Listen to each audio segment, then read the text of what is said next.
Bonjour, nous nous retrouvons à nouveau en ce début de semaine, journée froide mais ensoleillée pour voir la suite de notre étude sur la volonté de Dieu démystifiée. Si on cherche la sagesse et on cherche le royaume de Dieu et sa justice, comme on a vu lors de la dernière capsule, comment on peut appliquer ça dans les grandes décisions par rapport à la volonté de Dieu dans notre vie? Si nous prions, si nous cherchons la sagesse dans la parole, les bons conseils, comment allons-nous discerner la volonté de Dieu pour les grandes décisions, comme par exemple notre choix d'études, notre carrière, le mariage ou le célibat? Eh bien, aujourd'hui, parlons des études et de la carrière. Il est évident que la parole de Dieu ne nous dit pas, elle ne nous dira pas non plus si nous devons travailler comme fonctionnaire au gouvernement fédéral, pour une compagnie de logiciels informatiques, comme professeur au primaire à l'université, ou si Dieu nous appelle peut-être au ministère à temps plein. L'important, comme je l'ai déjà dit, c'est de sonder les Écritures et de nous assurer que nous voulons glorifier Dieu dans notre choix de carrière, selon nos dons, nos talents, nos capacités. Qu'est-ce qui te passionne? Qu'est-ce qui t'intéresse? Si tu n'es pas sûr de tes capacités, eh bien, tu peux aller voir un orienteur, tu peux chercher conseil auprès de personnes qui sont compétentes, qui vont t'aider à y voir plus clair. Peu importe à quelle institution tu iras étudier, par exemple, ou tu vas trouver un emploi, tu peux pouvoir le servir dans tes études et dans ton milieu de travail avec ce qui t'intéresse et ce qui te passionne. Et un élément important aussi qui doit nous aider dans notre choix de lieu pour les études et la carrière, et on a tendance à le minimiser, celui-là, c'est l'importance de l'Église locale. Dans le coin où je vais aller étudier, dans la ville, ou peu importe où j'irai, est-ce qu'il y a une bonne église où la parole de Dieu est enseignée, où je pourrais mettre mes dons et mes capacités au service de Dieu? Alors, c'est pourquoi, avec sagesse, avec réflexion, il faut prier, il faut prendre des décisions.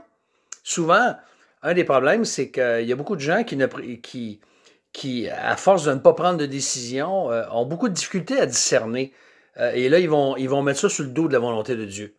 Mais si j'envisage un nouvel emploi, une promotion, un changement de carrière, je dois prier, je dois chercher conseil auprès de personnes mûres et compétentes et prendre une décision en comptant sur la direction de Dieu et sur la grâce de Dieu. Et on va pouvoir le louer et le servir en toute liberté. Si on parle d'un autre sujet comme le mariage, le célibat et la volonté de Dieu, ça aussi c'est une autre question. Et je vais y revenir un petit peu plus en détail lors de notre dernière capsule. Mais déjà là, je pense que c'est la même approche qu'on doit avoir. La parole ne me dit pas si je dois demeurer célibataire, avec qui je dois me marier, si je dois fonder une famille, si je dois demeurer célibataire justement. La Bible nous dit que le mariage est entre un homme et une femme. Et là, il faut préciser à la naissance, et que je devrais marier un enfant de Dieu et non pas un non-chrétien. Ça, ce sont des principes qui sont clairs dans l'Écriture. Est-ce que je vais choisir, par exemple, de marier une personne qui a déjà été mariée, qui est divorcée? Bien, je dois m'assurer, si c'est le cas, que les choses sont réglées et que le divorce avait un motif biblique. Et ce que les autres en pensent aussi peuvent certainement être importants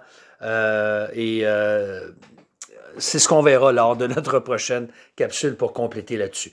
Alors, frères et sœurs, rassurons-nous, dans les grandes décisions de la vie, nous pouvons compter sur Dieu, nous pouvons compter sur sa direction, lui prier encore une fois, comme on a vu dans l'Écriture, Éternel, montre-moi tes chemins, fais-moi connaître tes voies. Cette prière-là, elle est bonne dans tous les domaines de la vie.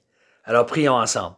Seigneur, merci pour le fait que tu nous permets de pouvoir nous approcher de toi aujourd'hui avec confiance, pour nos décisions, pour nos grandes décisions de la vie. Nous voulons te demander de nous accorder la sagesse, la direction. Merci pour ce que tu nous as déjà révélé. Aide-nous à mettre en pratique ce que nous savons déjà, parce que nous savons que cela te glorifiera. Et nous serons en paix avec toi et avec notre décision. Au nom précieux de Jésus, nous te prions. Amen. Alors, je vous retrouve plus tard cette semaine pour la dernière de la volonté de Dieu démystifiée.